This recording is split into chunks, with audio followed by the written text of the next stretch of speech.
আজ থেকে তো প্রায় পড়তে পড়তে বাঁচলাম আজকে। এক হাতে ফোন আর এক হাতে জামরুল থাকলে যা হয় আর কি। গাছে উঠে কিছু জামরুল পেড়ে আর কিছু জামরুল খেয়ে তারপর চলে গেলাম আমি ছাদে।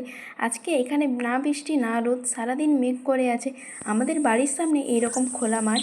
জামরুলগুলোকে ভালো করে ধুয়ে নিলাম প্রথমে, নাহলে এটার ভেতরে অনেক সময় পিঁমড়ে টাইপের পোকা থাকে। জামরুলের কিছুটা ফটোশ্যুট করার পর আমি বসে পড়লাম জামরুলগুলোকে কাটতে। জামরুল অনেকেই পছন্দ করে না, তবে এটাকে নুন আর লঙ্কা দিয়ে মেখে খেলে মন্দ লাগে না কিন্তু। তবে জানো কি, গরমকালের জামরুলই বেশি টেস্টি হয়। না ভুল বললাম, যখন অনেক দিন বৃষ্টি হয় না তখনই জামরুল টেস্টি হয়। তোমরাও ওই সময় জামরুল খেয়ে দেখতে পারো, হয়তো ভালো লাগবে। তারপর কাটাই ছাঁটাই করে আবার আমি জলের মধ্যে দিয়ে এটাকে ধুয়ে নিলাম।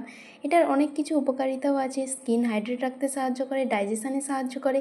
এটা থেকে পটাশিয়াম অ্যান্ড নিয়াসিন পাওয়া যায়, যেটা আমাদের ব্লাড প্রেশার আর কোলেস্টেরল লেভেল ঠিক রাখে। আমি এখানে বিট লবণ মাখিয়ে নিয়েছিলাম। তবে জানো কি, খালি পেটে জামরুল একদমই খাওয়া উচিত নয়। আর এদিকে আমি করে ফেলেছি একটা ব্লান্ডার, অনেকটা লঙ্কার গুঁড়ি দিয়ে দিয়েছি। খেয়ে দেখলাম আমার তো ঠিক লাগছিল, কিন্তু ছোটরা খেতে পারবে না, তাই আবার ধুয়ে নুন মাখানো হলো। তবে একটা কথা জানো তো, সার্ভিস ছাড়া যে কোনো ফল যদি পাওয়া যায় সেটা খাওয়া ভালো। এরকম ভিডিও দেখতে আমার চ্যানেলকে সাবস্ক্রাইব করতে ভুলো না কিন্তু।